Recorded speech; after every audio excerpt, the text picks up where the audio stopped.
Jambo na karibu katika TANAPA Podcast. Leo hii tuko mkoa wa Katavi, wilaya Mpanda, na tuko katika hifadhi ya taifa Katavi. Katika maeneo maarufu sana katika hifadhi hii ni pamoja na eneo hili ambalo tumekaa, ambapo tunaambiwa kuna mzimu wa Katabi. Sasa mzimu wa Katabi ni nini? Tutaelezwa hapa. Tunao wataalamu ambao wanayafahamu haya mambo vizuri, lakini interest yetu hapa ni kujua ni kwa kiasi gani mila na desturi zilisaidia kutunza maliasili ambazo tumezikuta na tukaanza kuzihifadhi kisayansi. Kwa hiyo maliasili tunazozungumzia ni wanyamapori, misitu, vyanzo vya maji na vingine vyote ambavyo wazee wetu walivitunza na leo tumevikuta.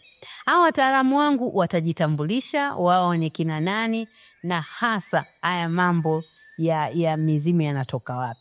Lakini pamoja na mimi ninaye muhifadhi ambaye yeye atatusaidia kutuambia mambo mengine ambayo yanahusiana na hifadhi, lakini pia yanahusiana na hizi shughuli za mzimu wa Katabi. Ninaitwa Catherine Mbena. Tuwe pamoja mpaka mwisho, lakini awali ya yote ni kushukuru sana kwa kufuatilia podcast yetu. Asante sana kwa mnaotufuatilia kupitia majukwaa yote ya podcast, lakini kupitia YouTube na kupitia Instagram.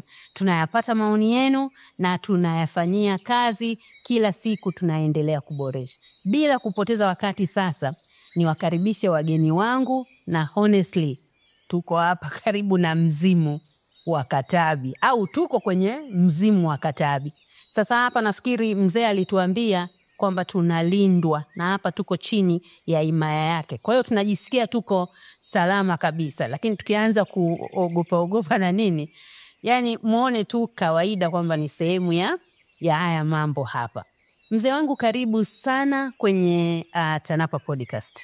Asante sana. Ningependa wanaotufuatilia wakufahamu kwanza unaitwa nani na haya mambo yakoje? Mimi kwa jina langu naitwa Mtemi Sigulu Sunga wa Pili. Mtemi Sigulu Sunga wa Pili. Ndo majina yako? Ndo majina uliozaliwa nayo? Hapana. Jina nililozaliwa nalo ni Moses Edward Kende. Moses Edward Kende. Nilipotawazwa, kwa hiyo la Moses limekufa. Napewa la heshima ya kazi yangu. Naitwa Mtemi Sigulu Sunga wa Pili. Kwa hiyo umetawazwa kabisa? Nimetawazwa kabisa. Nimetawazwa tarehe 28 mwezi wa 11 mwaka 2020. Muda mrefu hivyo. Hebu niambie mchakato wa mpaka wewe unafikia kuwa mtemi na kutawazwa huwa ikoje? Na kabla yako alikuwa nani? Kabla yangu alikuwa Mtemi Kakamba watatu. Ambaye ni baba yangu mdogo. Sasa hapo kabla hujaenda mbali, mimi zamani nilikuwa nakuja huku kwenye kazi zangu za kila siku. Na tulikuwa tunaletwa hapa na mzee Kabebe. Yule hausiki kabisa. Lakini unamfahamu? Kabebe. Yupo? Ameshakufa. Ameshafariki. Alikuwa anaitwa Ramazani Kabebe. Alikuwa diwani, baadaye akawa mwenyekiti wa kijiji. Ila kabila ni moja, ni Mgongwe na mimi ni Mgongwe. Kwa hiyo mambo ya mila yote anafahamu. Kwa hiyo haya mambo ni ya kikabila. Ni kabila. Ni ya kikabila. Ukisikia mtemi katika kabila fulani kunakuwa kiongozi. Ndio. Wanapewa cheo hicho kama rais kwa sasa hivi. Kwa maana utasikia kuna kabila Wagongwe, Wapimbwe, Waha, nini. Kwa hiyo kila kabila wanakuwa na kiongozi wao. Ambaye zamani sasa kabila fulani na kabila fulani walikuwaga wanapigana vita. Kwa hiyo sasa kabila hili linachagua kiongozi, mfano kama rais vile. Kwa hiyo mtemi unakuwa na jeshi mtemi unakuwa na mawaziri, mtemi unakuwa na wanasheria. Unajisi si tumeshaunganisha sasa, ni demokrasi. Mtemi ulikuwa na ushuru, yani kila kitu kabisa. Ukisoma kwenye historia utaona mtemi Milambo alivyokuwa akiwachachafya wanani wa Jerumani wana. Kwa hiyo ndo hivyo. Yani mtemi ni serikali kabisa. Okay, turudi pale kwamba wewe umekuwa mtemi toka mwaka 2020. Kabla yako ndo alikuwa huyo. Ulifikaje kuwa mtemi? Baada ya kufa, nianzie karibuni. Baada ya kufa babu mtemi Tende wa tatu, akafuata mtemi Sunga akawa wa pili. Hii tunatumia wa pili, wa tatu walikuwepo mwanzo kabla. Yupo Sunga wa kwanza akafa, akapita mwingine akafa. Haya. Kwa hiyo akafuata Sunga. Akafuata mtemi Kakamba wa pili ambaye ndo baba mdogo. Mimi nikachaguliwa. Nikapewa jina la mtemi Sigulu. Wa kwanza. Sasa mimi ni mtemi Sigulu wa pili. Alikuwepo wa kwanza, mimi ni wa pili. Nani wanakuchagua? Tunachaguliwa hivi. Baada ya kufa mtemi, huwa ukoo unakaa pamoja na wana kijiji wote wanakaa kujadili sasa. Sasa utakapochaguliwa utemi, we mwenyewe unakuwa hujui kama mimi ndo nitakuwa mtemi. Ni kura ya siri. Mnaandaa kila kitu, mbuzi zinaandaliwa, kondoo zinaandaliwa, ngoma, pombe na nini. Inakuwa sasa jamani, jioni sasa hii. Leo sasa tunataka tumpate mtemi tutakaye mtawaza. Haya. Walengwa wanakuwepo. Walengwa huwa ni watoto wa mtemi au wadogo zake wa mtemi, sio mwijukuu. Watoto na awe mtoto wa yule aliyekufa au awe mdogo wa yule aliyekufa. Wale huwa wanatengwa kwamba fulani fulani fulani, nendeni mkakae kule. Basi mnaondoka. Walengwa sasa. Sasa huyu anayetawaza anaanza kuambia kwamba kwenye ukoo sasa kwamba kuna fulani na fulani na fulani na fulani na fulani. Tunafuata sifa na tabia yake na uwezo wake. Haya, tuchagulieni kati ya hao, mnamuona nani? Kwa hiyo ukoo unaanza kuchagua fulani yule mchoyo, fulani yule mvivu, fulani yuko hivi fulani. Basi watafutana hivyo mpaka waje kumpata kwamba fulani huyo fulani. Bora fulani huyo. Wanaulizwa watu baki sasa. Haya, na nyie watu baki vipi? Mnamuona yule? Anatufaa kuwa awe ndo kiongozi wetu? Watu baki na wao wanaunga mkono kwamba huyo kwa tabia yake sio mgomvi, sio matusi, sio mchoyo, ana tabia nzuri, ni mfano wa kuigwa kwake. Haya, tunalipitisha jina. Basi nyie mmekaa kule bila kujielewa, hamjui kama mnavyotetwa kule, ila sasa kila mtu anasema ni mimi, na huyo anasema ni mimi, na huyo anasema ni mimi. Basi kule wakishakubaliana ndo wanatuma sasa vijana wale wenye nguvu ya kuja ili wakunyenyue. Sasa anakuja sasa yule atakaye tawaza, anapita anaangalia wote. Sasa kila mtu ni mimi, anaonyesha mshikieni. Sasa wale vijana ndo wanakuja sasa kukunyenyua juu. Utoki pale kwa kutembea sasa. Hapo ndo umeshatewa. Tayari unanyenyuliwa tu, yani wanafika tu kukunyenyulia bio, tayari wanakuingiza ndani. Sasa pale si bado hujapishwa, atakaye kushina ni mwingine, wako kupiga na mwingine, kwa sababu bado wanakupiga mara ya mwisho. Basi tayari wanakuingiza ndani. Wanapokuingiza tu ndani tayari ndio wanapiga ngoma sasa. Ni ngoma ndio inapiga tin tin tin tin tin tin tin tin tin tin kanda. Tayari na vigelegele.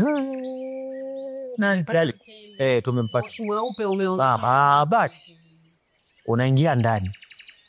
Ishaingia ndani, basi utakuwa humo ndani. Utalala humo, kesho yake mnaondoka sasa. Jioni mnaenda kule alikozikwa yule unayemlisi kaburini. Basi mnaenda kule na kondoo na pombe fulani hivi mnakuwa nayo. Basi baada ya kufika sasa pale kaburini, yule mtawazaji anaanza kumuomba huyu, anaanza kumtaja, wewe fulani, tumemleta mlisi wako atakaye angalia familia yote na kuzingatia mila, mitambiko na nini na kila kitu. Ni huyu fulani tumemleta. Anamtaja huyu, anafuatisha aliyefuata, anafuatisha aliyofuata, anafuatisha mpaka wote, mpaka yule wa kwanza. Basi anapomaliza, na wewe unakaribishwa. Haya, na wewe sema. Na wewe unayetawazwa sasa, unaanza kumuomba huyu unayemlisi. Unaongea, unataja na watemi wote unaowajua na wengine umeshawasahau. Haya basi, tayari mnalala. Asubuhi yake ndo anaanza kukuvika vifaa hivi sasa. Vina maana gani hivyo? Hii sasa ndio kama hivi nembo ya taifa. Ndo mamlaka. Huwezi kufanya jambo hujavikwa hii. Huwezi kufanya jambo lolote lile likawa. Ni sawa kama hivi wewe sio padri unaenda kuungamisha watu pale penkindo au kwa hiyo mamlaka ni hivi. Na unapokabidhiwa, unakabidhiwa pale kabulini yule aliye. Maana sasa si mnaachiana nchi, huyu anakuja, huyu anakuja, huyu anakuja, huyu anakuja, huyu. Basi unaketishwa sasa, na kiti chake ndio hiki. Hivi tumevikuta. Mimi mwenyewe nikuaga na viona kwa babu, bado mimi niko hivi. Vikaja kwa mzee, vikaja kwa babu mdogo. Haya leo sasa na mimi naviva. Hiki kiti hiki kilitengenezwa karne wakati Mjerumani anaingia, ndo kilipochongwa hiki kiti. Ndo alipotawala Sigulu wa kwanza. Akafuata Lukandamila, akafuata Tende, akafuata Sunga, akafuata Kakamba, ndio mimi. Kwa hiyo kina watemi 5 kama na hiki kiti. Sasa unamsaidia. Sasa angoje kwa nani? Unapokalia kiti ndo unaanza sasa kuapishwa. Bwana haya tumekupa nchi. Lolote utakalo lisema litakuwa. Ukitoa laana itakuwa. Ukitoa baraka itakuwa. Ukiomba mvua itakuwa. Lolote lini. Basi vigelegele vinapigwa pale na nini. Tayari. Mnanyanyuka sasa kurudi nyumbani kwa vigelegele, nyimbo na nani sasa. Shangwe na nderemo. Shangwe Nafanya nafanya sherehe. Ni sherehe kabisa kabisa. Ng'ombe zimechinjwa, safi kabisa. Ukitoka sasa kule polini, basi unafika nyumbani, unawekwa sasa mlangoni na kiti chako hiki. Wanaanza sasa kukupa usia tena mara ya pili. Umeanzia kule, unakuja sasa hapa nyumbani. Basi mkishamaliza, basi inakuwa sasa ni kula na kunywa. Tayari wewe ni mtemi. Polini unaoitana ni kwa maana ya kule. Kule makaburini. Na wao timu waliotangulia wamezikwa kwenye makaburi ya kawaida. Ya kawaida si. So wako liangazio. So ya kawaida kwamba wanakozikwa na wengine. Pida wamezikwa wanakozikwa na wengine. Wao wana makabila, wana makaburi yao. Mfano kama hivi mimi nikifa, lazima wataomba tu mnipeleke si pale Kapilula. Nambu kule liangazi ndo tunakozikiwa. Ila sasa kama ni Masika, Poli, mala nini basi so kumeshaangaliaga hapa Kasongo. Lakini kwa uhalali kabisa Zimai. Kwa uhalali kabisa kule chimbuko. Ndo lazima mimi nikalale kule. Hivi nikifa mtaona wanakuja kuomba. Lazima nikalale kule. Chimbuko mpene unamaanisha wapi? Ni maeneo ambayo ni ndani ya hifadhi. Ni ndani ya hifadhi. Ukiwa Kapilula, ukivuka ule mto. Pale penye kama msitu kale. Pale ndo palikuwa mji mkuu. Yaani kama hivyo wanasema wapi? Mji mkuu ni wapi? Dodoma. Na alama zipo mpaka leo. Wakati wa vita vya Mjerumani pale, wakati wanachomana mikuki, bado nyenzi ya Mwarabu wako pale. Hii Kapilula zilikuwa ni miji kuzunguka mpaka Kapapa, lakini Mtemi alikuwa anakaa pale Liangazi pa. Kwa maana hata Mtemi aliyekita kabla yako 2020, maana yake naye alienda kupikwa maeneo. Babu alisikiwa kule. Huyo babu mdogo alikufa Masikapoli sasa. Ikabidi akazikiwa paka Songwa. Na baba tu alikufa ni Masika kwa mwezi wa 5 mtu mkoli ndoli mkoli. Umezikiwa hapa, lakini kama ni kiangazi unaenda kulala kule. Kwa maana yake kuna sehemu na sehemu ya Masika. Ila kwenye wakati wa kiangazi fika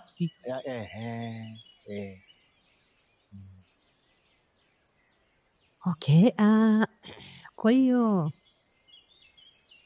wakati hujachaguliwa bado kunakuwa na maandalizi yote wamekufanyia, yaani kunakuwa na vitu unavijua tayari vinafanya kazi. Ni kweli kabisa. Ili mpaka uchaguliwe kwanza uwe karibu na yule mtemi. Mfano kama mimi nilivyokuwa, mimi nilikuwaga ni karibu na babu tangu utoto. Sikuwa mtukutu kama huyu kijana wangu. Kwa hiyo kila kitu namkundisha. Tunafanya hivi, tunafanya hivi, tukifanya ili hata kama siku nikitangulia mbele ya haki huyu anaona. Kwa hiyo Gui sasa unamwandaa. Sasa sisi tunachotamani sana kujua, ndio tutarudi kuzungumza kuhusu mzimu wa Katabi, kwa maana ya kwamba upo ndani ya hifadhi na watu wanakujaga hapa, lakini tunataka kujua namna mila na desturi sasa za Wagongwe. Mila na desturi za Wagongwe ambazo ziliweza kuhifadhi maliasili mpaka zikaja zikaonekana hivi na tunaendelea, maana ni tumerisishwa na sisi tunawarisisha. Sasa huu urisi ulianza toka huko. Mlifanyaje? Sawa. Kuhakikisha au mababu wa mababu walifanyaje kuhakikisha kwamba hizi maliasili zinaendelea kuwepo? Ilikuwa na makatazo. Ilikuwaga hivi. Huyu Katabi huyu, ninavyojua mimi, mzimu ni mtu aliyekuwa duniani akafa akaenda kuzimu. Huyo ndo tunaita mzimu. Lakini Katabi sio mzimu. Katabi ni pepo au jini, tunaweza tukamuita. Sasa huyu jini alikuwepo karne na karne.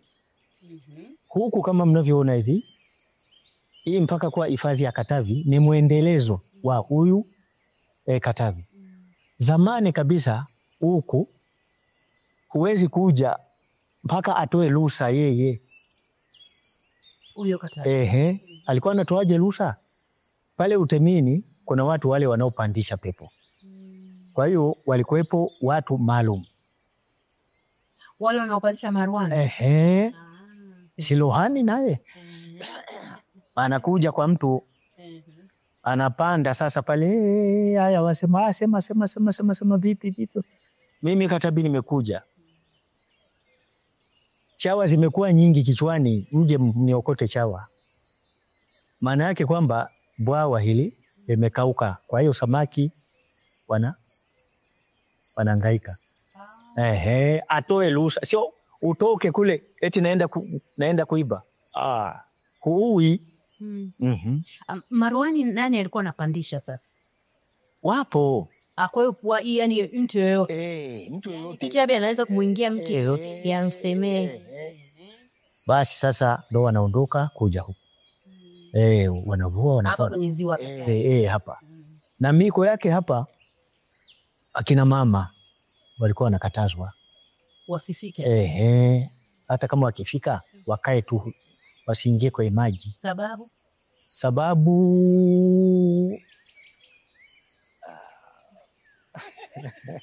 huwezi kumuuliza mama eti uko vizuri kwenye mzunguko wa mwezi. Sasa kwa sababu ni aibu. Kwa hiyo wasifike kule. Maana yake ilikuwa ndo hiyo. Wala kuleta umefinyanga chungu kina masizi, usilete huku, unaleta nuksi. Alafu ukiwa wewe muuaji, unaye loga wenzako au uliua mtu, ulifanya uruhusiwi kuja huku. Ukiingia huku hizi tope unadumbukia, zinakunata kabisa, uchomoki. Unazama, unatikitia moja kwa moja. Ndio maana walikuwa wanasema kwa Katabi kwa jaba sanga wale. Yaani kwa Katabi kunaenda watu wema. Kwa hiyo sasa uje kuwinda lazima uje uombe. Maana kuwinda ni sanaa. Sanaa. Kuwinda wanyama.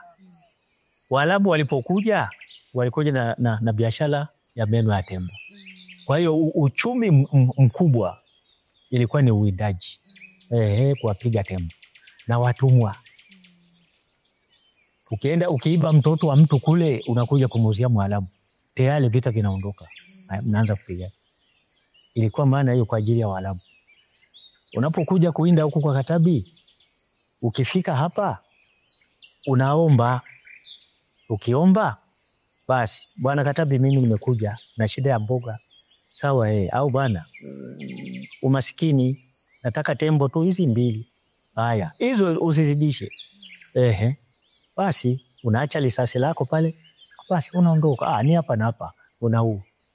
Ukizidisha ilikuwa inakuaje? Alikuja mzungu, ndo chanzo cha kuweka hii kwa game reserve. Alikuja mzungu, wakaja kuwinda na wenyeji. Mzungu akamwambia, we bwana, hapa panalindwa na nini? Wasema Katabi. Katabi ndo nini? Mzungu akazalau. Wakasema ukipiga hivi hamna, uwezi kupata. Mzungu asema hamna. Wakaukuta pofu. Mzungu akaenda akaweka magazini yake risasi 5, piga hamna. Piga hamna. Piga hamna. Anapiga hamna. Pofu anakula tu, anamwangalia na anakoga, anapiga tena hamna. Pofu anaona nini? Wasema we mzungu, tulikwambia atende pale kwa Katabi. Kweli basi ndo akaja sasa. Kufika wakasema, bwana Katabi tusamee, hawa watu weupe ni watu wenye dharau. Kwa hiyo kwa kuwa umemuonyesha tayari ameshika adabu, kumbe sasa tunaomba mboga. Haya. Ndo akaondoka sasa kurudi sasa. Dele kidogo nyati. Nyati kama hapo. Waliomba wanyama hawa wao. Haya bwana mzungu piga. Alivyolenga siziko kundi. Lisase moja tu zikafa hizi 2. Alivyofa mbili zikapigwa tu 2. Zote hii inaanguka chali na hii inaanguka chali. Zingine ikadini. Vipi wasema basi umepewa hizo. Hamna kuongeza. Pale mzungu ndo anasema, sisi Ulaya tunaweka nani kulinda wanyama. Kumbe huko kuna majini. Basi alivyoenda yule mzungu ndo kaenda kuweka sasa utaratibu wa kuja kuweka game reserve. Kwa hiyo ilikuwa game reserve, ikaja Tanapa. Kwa hiyo hii hifadhi ya Katabi ni muendelezo, lakini ilikuwepo tangu karne. Turudi kwako. Kwanza jitambulishe ili na utufuatilia wajue wewe ni nani. Asante. Kwa majina ni Msasi Kemodi Chiu, toka hifadhi ya taifa Katabi, kitengo cha utalii. Ndio. Kwa hiyo Mtemi hapa anazungumza juu ya anasema huu sio mzimu. Ni pepo ya Katabi. Na hifadhi hii inaitwa hifadhi ya taifa Katabi. Mahusiano yake yakoje na hii pepo? Na wageni kiasi gani wanakuja hapa kwa ajili ya kuifahamu pepo ya Katabi? Wageni wengi wanavutiwa na wakisikia hii historia ya mambo ya kimatambiko au tunasema utalii wa kiutamaduni. Bao wanavutiwa kuja kuona kwamba inakuaje, maana wengine ni Wakristo tayari lakini wanajiuliza haya mambo yalikuwa ni mambo ya karne za zamani sana, lakini inawezekanaje mpaka leo yapo. Kwa hiyo huyu Katabi pia amekuwa ni sehemu ya kivutio kwa watalii ambao wakisikia kwamba kuna kitu kinaitwa Katabi, kinapatikana Katabi, na watu bado wanafanya ile mila na desturi ya kuja kuabudu na mambo yao kweli yanafanikiwa. Kwa hiyo ninasema kwamba ni kivutio, yani kinawavuta watu na wanafurahi of course wakifika, wakiona, wakisoma, wakisikia hadithi inakuaje, wanavutiwa zaidi na wanawaambia na watu wengine, na wao pia wanatamani kujua haya mambo yanawezekanaje, yani yanawezekanaje. Ni kwa kiasi gani utalii wa kitamaduni, huu ni utalii wa kitamaduni unakuwa kwenye hifadhi ya Katabi, na hasa kupitia mzimu huu na pepo hii ya Katabi, Imbo Katabi. Ni kwa kiasi gani yani utalii unakuwa wa utamaduni? Siwezi kusema namba maalum ya watalii ambao wanakuja special kwa ajili ya utamaduni, lakini wanapokuja wanakuwa ni kwa ujumla. Kwa hiyo hii inakuwa ni kama ni sehemu miongoni mwa zile sehemu za utalii. Kwa hiyo watu wanakuja kwa ajili ya kuona wanyama, lakini pia na mambo ya utamaduni. Isipokuwa sasa kwenye upande wa Katabi imeenda moja kwa moja kwa ajili ya kabila fulani. Kwa hiyo kabila hilo huo wana utamaduni wa kuja kufanya matambiko yao pale inapokaribia mvua kuanza. Kwa mvua zinapokaribia kuanza kunyesha, huo wanakuja kuomba kwa pepo hii Katabi, wakiwa na imani kwamba tunaomba maana tunaelekea muda wa kulima, na asili yetu sisi of course ni kilimo. Kwa maana ya makabila mengi ya Kiafrika au Watanzania wengi tunategemea kilimo. Kwa hiyo kabila hili aina ya Wagongwe huo wanakuja hapa kwa ajili ya kuomba sana wakati ambao mvua zinakaribia kuanza kunyesha, kwa ajili ya maandalizi ya kwenda kulima. Na baada ya ule msimu kuisha wa kilimo, basi wanakuja kushukuru ule wakati ambao ni wa kiangazi, kwa maana kwamba tumemaliza mavuno. Wanamshukuru sasa pepo huyu kwamba tunashukuru sasa tulichokuomba tumefanikisha. Ndio. Turudi kwako Temi wa Wagongwe. Ndio. Umesema hapo kuhusu wanyamapori na kwa jinsi gani walikuwa wakija bila kuomba vibali hapa wanakosa kuwinda. Vipi kuhusu misitu? Kuhusu misitu yote mlikuwa mnazuia labda isitumike, Katabi hataki kabisa kisiguswe, na sababu zinakuwa nini? Ni kweli. Sehemu pale palipokuwa panaonekana pana msitu mzuri na nini, wazee wa zamani walikuwa wanajua kwamba panaweza pakawa wanyama au ndege au nyoka fulani. Kwa hiyo zamani, sheria ya zamani ilikuwa sio kuchoma hovyo. Ndio. Kulikuwaga mwezi maalum wa kuchoma. Mwezi wa 6 tunasema kwa Kigongwe hamkakalo. Mwezi wa 6 kabla haijakauka kabisa pale ndo walikuwa wanababua ili kwa ajili ya kulinda nini, miti na wanyama. Ukichoma wakati nyasi zimekauka, miti itaungua sana, joto linakuwa chini, na wanyama wanaweza wakafia wengi, wakateketea. Mambo yote hayo Katabi alikuwa akielekeza hivyo. Pia vile vile kwenye vyanzo vya maji pakiwa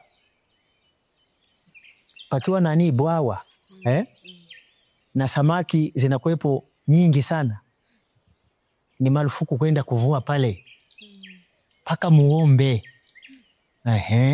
Kulikuwaga muda maalum, akiomba akisema kwa mnaomba tunataka tupate mboga, ndo mnaenda kuvua.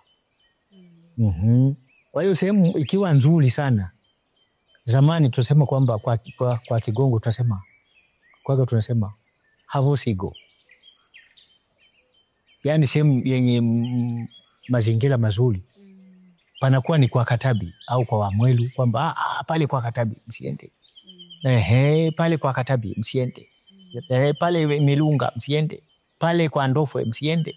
Pale kwa nani msiende. Kumbe kwa namna hiyo ndo walikuwa wanatunza mazingira.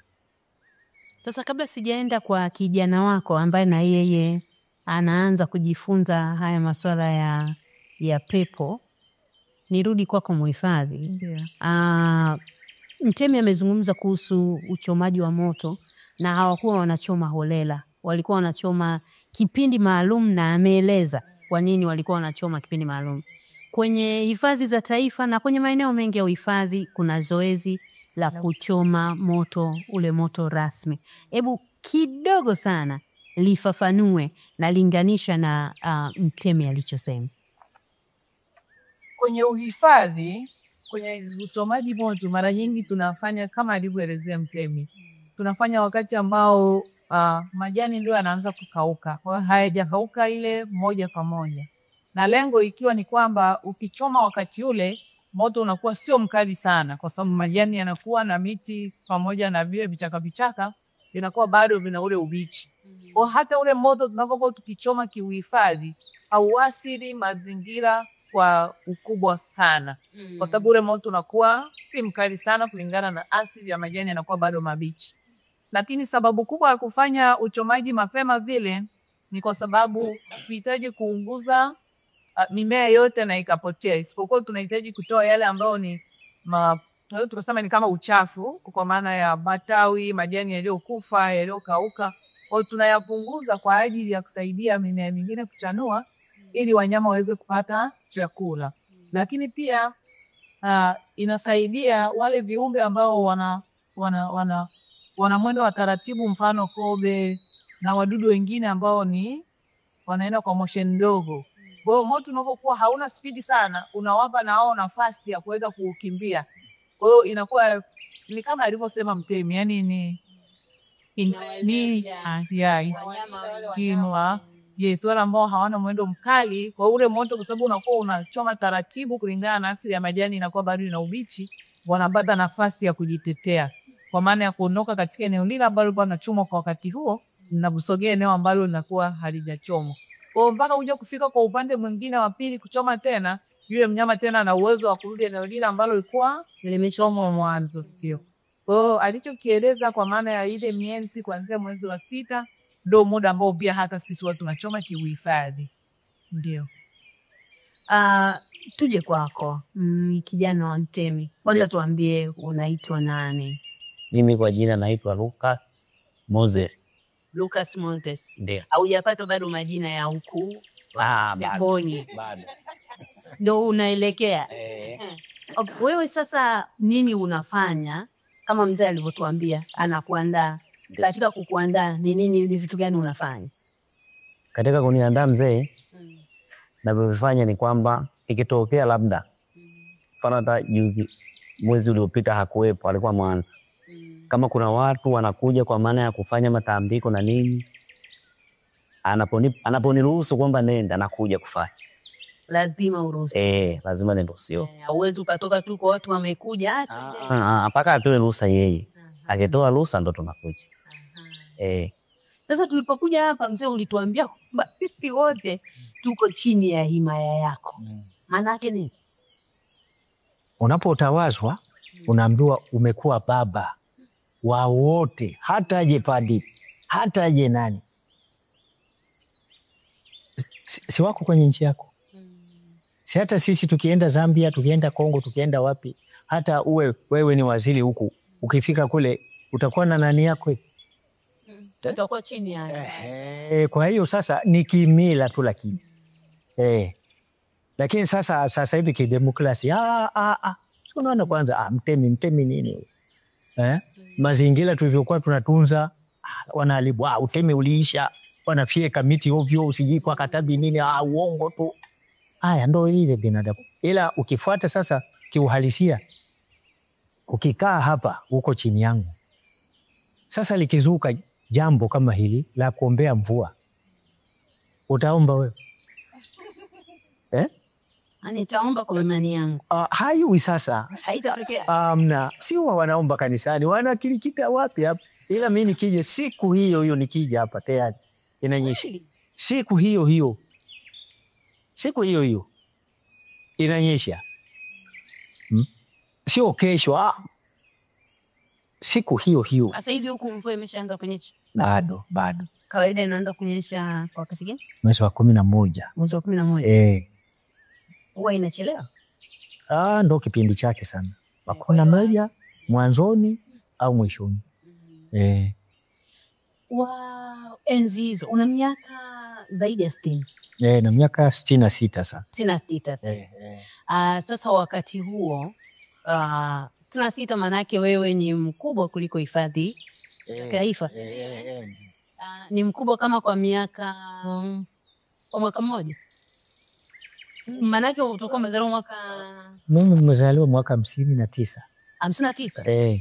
59 tarehe 10 mwezi wa 10. Kwanza bado game mimi naona inafunguliwa hii hifadhi mwaka 74. Mimi nipo nasoma darasa la 5. Wakati hifadhi na... Kwa hiyo naielewa vizuri kabisa. Hapo. Kwa hiyo ikiwa game labda mlikuwa mnaruhusiwa kuwinda. Kwanza nikuulize yeye. Na wanyama ambao mlikuwa mna wagongwe sasa. Nasema hawa wanyama hatuwawindi. Walikuwepo? Walikuwepo. Kama mnyama gani? Mnyama ambaye alikuwa hawindu zamani. Ndiyo, kwa sababu ya mila na desturi. Yaani tukiwinda huyu mnyama kutatokea maafa. Si kutatokea nini, lakini lengo lilikuwa ni kuifanya. Ni chatu.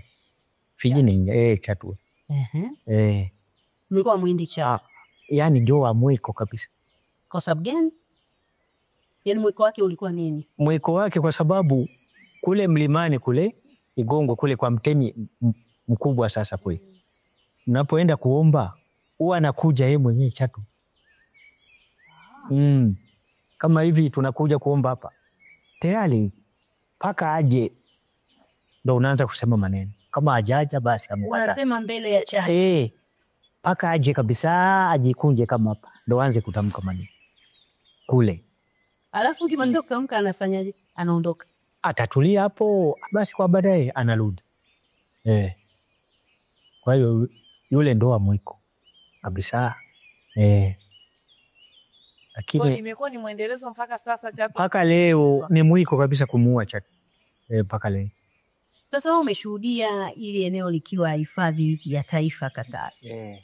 Na mkaanza kuzuiwa sasa, yani hamtakiwi kabisa kufanya chochote cha uwindaji wala ukataji miti wala chochote. Kwa sababu limekuwa eneo ambalo haliruhusu matumizi ya kibinadamu. Ilikuwaje? Yani mapokeo yake yalikuwaje? Kwa sababu ulikuwa mnazoea kuja kupiga nyati. Mwanzo bado game walikuwa wanakuja kuwinda huko wazee. Mimi nashuhudia ni kama mwaka 68 hivi. Mzee alikata leseni ya tembo. Alikuwa mwindaji. Shilingi 300. Nilishuhudia kabisa wakaja huko, ila walikuwa wanawinda kiangazi. Kuanzia mwezi wa 6, wa 7 mpaka mwezi wa 12 basi wanafunga. Mwezi wa kwanza mpaka mwezi wa 6 tarehe 30 wamefunga. Tarehe 1 mwezi wa 7 wanafungulia. Kuwinda, kuvua samaki ilikuwa ni kijiji. Sasa wakati wanabadilishana sasa, game reserve kuja National Park. Walileta vipeperushi kwanza. Kutoa elimu. Shuleni tunasomeshwa sisi kwamba maana ya hifadhi ni hii na hii na hii na hii. Faida zitakuwepo hizi na hizi na hizi. Ila hasara ndo hawakusema kwamba mtapata hasara hii. Wao walitangaza faida. Na wote tukaunga mkono. Kumbe ndio hivyo. Kumbe wazungu watakuja. Tutauza kuku kwa bei nzuri, ndizi tutauza. Hawakusema tembo watamaliza ndizi. Au hawakusema nini na nini. Kutenda jambo tengine shamba. Waitangaza faida tu, wote tukaunga mkono, kumbe itakuwa vizuri. Basi ikapitishwa, na aliyefungua hii hifadhi alikuwa ni mzee Kiambile, baba yake na Juma. Huyo ndo alikuwa park warden wa kwanza hapa. Kiambile. Baba yake na huyo Juma Kiambile. Basi tulikuwa tunasoma vipeperushi maana ya hifadhi, kuhifadhi ni nini na nini na nini. Basi ndio maana tulitii kwamba huku hifadhi inahifadhi ni muendelezo wa vizazi na vizazi, na kupata mbegu na kila kitu ni kule hifadhi. Huku game ndo kwa kuindia. Kwa hiyo kule Kapapa kulibaki hivyo hivyo. Mwaka 99 au 98 no. Na kwenyewe ndo wakachukua sasa. Kwa hiyo hii mambo ya nani ya kulinda nani misitu, kulinda wanyama tulisomeshwa. Alafu baadaye walipoleta kwamba sasa hivi hata magobole sasa hivi sio kuingia, tulisalimisha. Tusema basi sasa hivi kwanza nani mambo ya wanyama hamna. Walishawapa faida peupe kabisa, vigobole vyenu nini hatutaki. Sawa. Kwa hiyo huwa mnakuja kutambika hapa.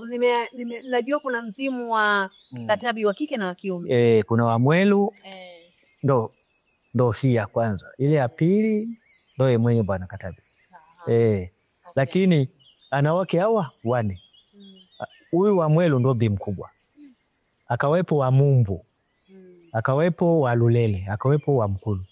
Huko anasema wa Mkulu ni eneo la mke wa katabi. Kwenda eti Nkungwi. Na wa Mumbu yuko huko na wa Lulele.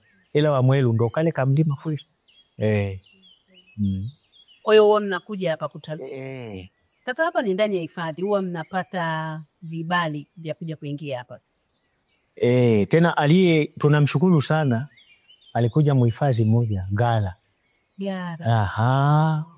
Huyo tunamuombea kabisa kwa Mungu.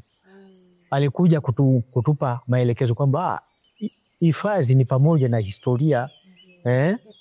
Sio vibaya mwe mnakuja kuomba, sio tunazuia. Sinyo tukamka. Kumbe nafuata tu utaratibu. Naomba nani barua pale kijijini cha utambulisho mnatuletea ofisini. Basi wamesababisha tunakuja huku Gala. Lakini wale wengine waliopita hamna, tukwaga tunaogopa kabisa. Kwa maana hiyo nake baada ya hifadhi kuanza mambo ya matambiko na mila na desturi tulikuwa tunaombea nyumbani.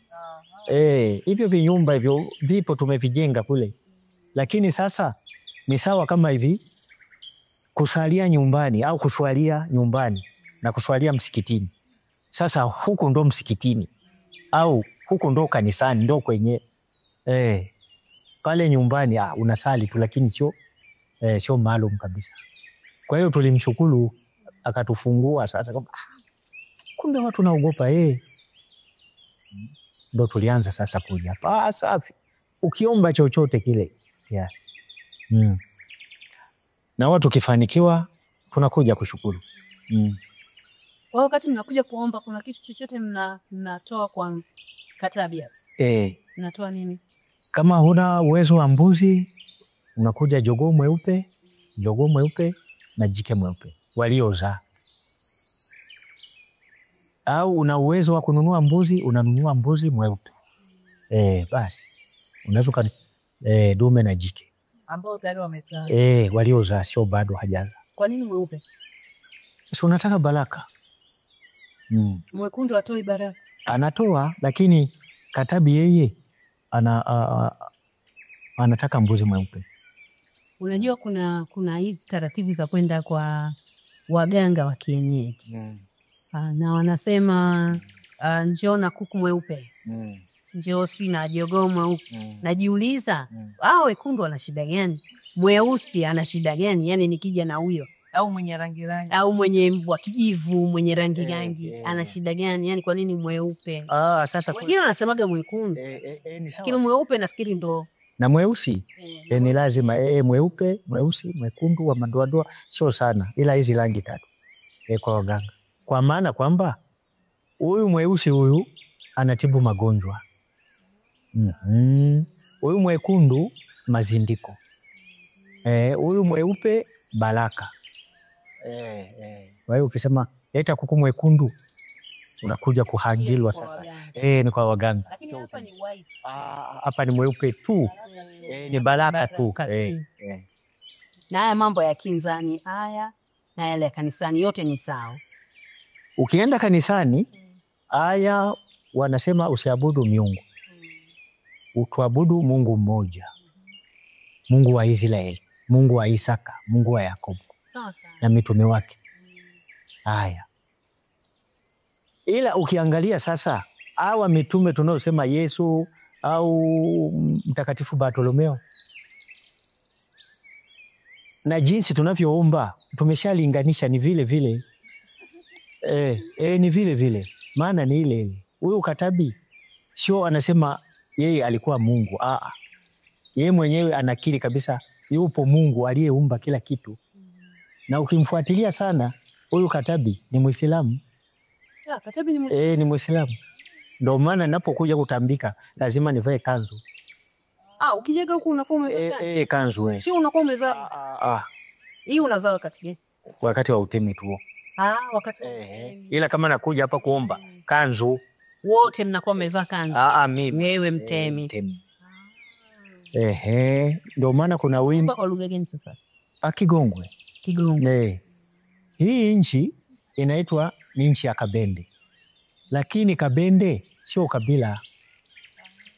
Kabila ni Wagongwe, Wahanda, Watanda, Wagwe, Wasimbili, Wajembe, Wasenga.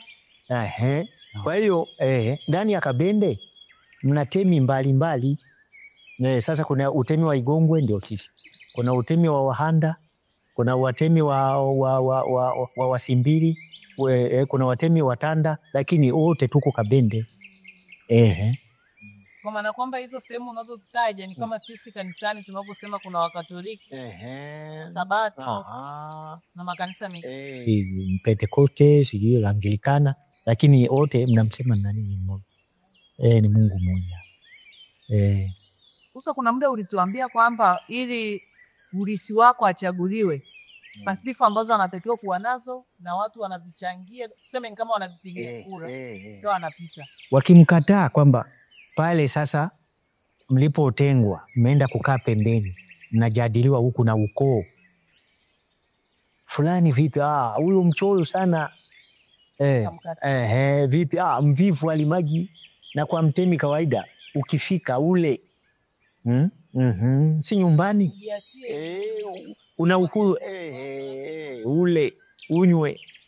Sasa swali langu ni hiki, kama hivyo ndivyo, alafu wewe unatuambia umeshaanza kumwandaa kijana wako ambao unategemea ikitokea Mungu akafanya apake, basi anabakia ule uongozi, itakuwa yani umetumia yani wameshamchagua tayari huyu, au wewe tu umemchagua kwa sababu unamsenda, au yani ikoje hapo?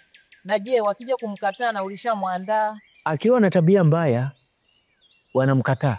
Kwa hiyo wewe una uhakika kwamba kile sasa hivi haupo? Wale wapiga kura watamkubali? Si wanamwangalia nani?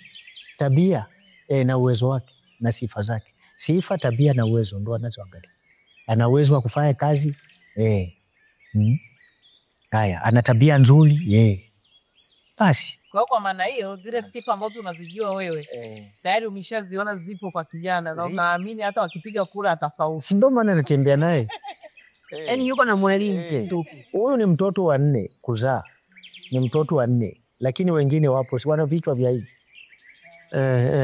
Huyu ushaona. Huyu huyu ndo mkanda wangu huyu.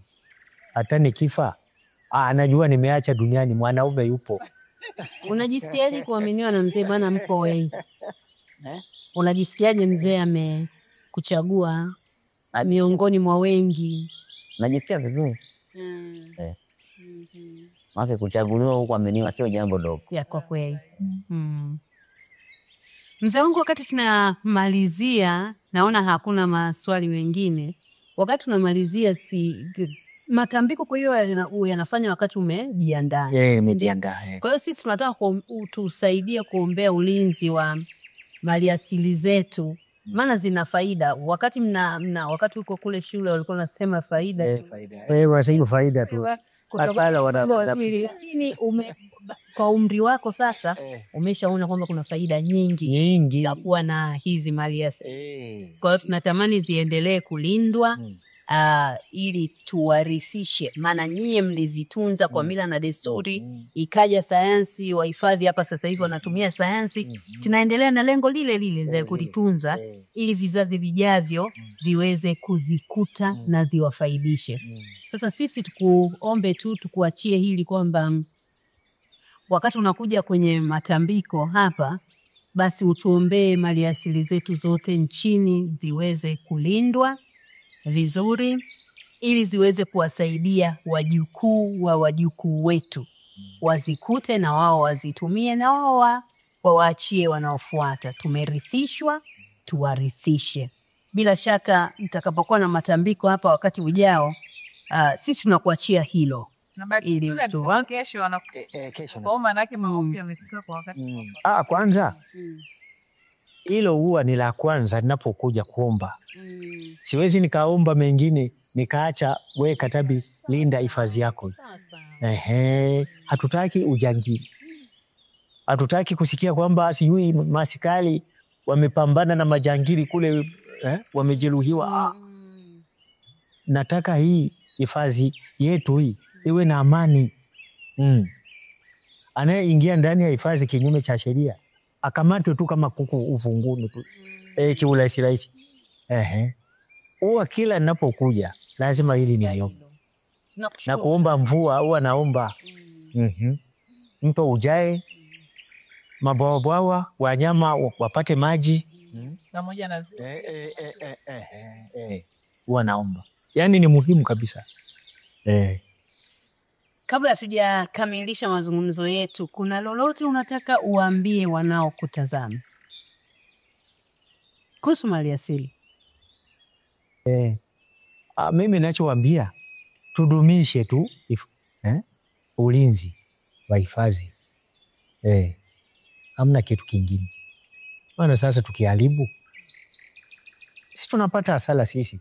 Faida tumeshazijua. Wanatangaza utalii kila siku. Mwaka huu tumeingiza dola ngapi? Na kazi ya dola tayari tumeshajua. Dola ndio inafanya kazi zote. Haya sasa. Ujumbe wangu mimi ndio huu. Tutii mamlaka. Wanaposema tunaanzisha hifadhi hapa, basi tunapisha. Tusiwe na ubishi au nini hapana. Faida kubwa tunazipata nyingi. Maana taarifa za habari tunasikia kila siku. Hela ngapi zimeingia, utalii umeingiza, sijui nini nyingi zinatoka kwenye utalii. Na zinatusaidia kwenye mambo mbalimbali. Madawa, hospitali, ni hizo barabara, ni hizo elimu za anati, kila kitu. Lakini pia na mimi naweza nikaongezea hapa. Kwa mfano visingelindwa tangu kipindi hicho. Inawezekana kizazi chetu hiki sisi tungekuwa tunasoma tu kwenye vitabu kwamba kulikuwepo tembo, kulikuwepo nyati. Hiyo kwa vimelindwa. Sasa hivi tunashinda na tembo. Kwa hizi zimeshafika zinakula maembe. Kisha wala sio korofi. Pia pamoja na hasara ndio asili. Ila tunaangalia hela zinazoingia ni nyingi. Basi tunaunga mkono tu. Sasa ndo hivyo. Ni washukuru sana wataalamu wa pepo ya Katabi, ambao sisi tumezoea kuita mzimu wa Katabi. Ni pepo ya Katabi. Mzee wangu hapa Mtemi pamoja na msaidizi ambaye ni mwanae, ambaye sasa hivi yuko kozi anajifunza, na yeye siku moja mzee akipendwa sana na Mungu basi aweze kuchukua mikoba. Lakini pamoja na mimi tulikuwa na mhifadhi ambaye amefafanua, na kimsingi mhifadhi ameshiriki na mimi kwenye kipindi 100%, na ninamshukuru sana. Kutoka hapa hifadhi ya Katavi Ninaitwa Catherine Mbena. TANAPA Podcast, hifadhi zetu, sauti yetu.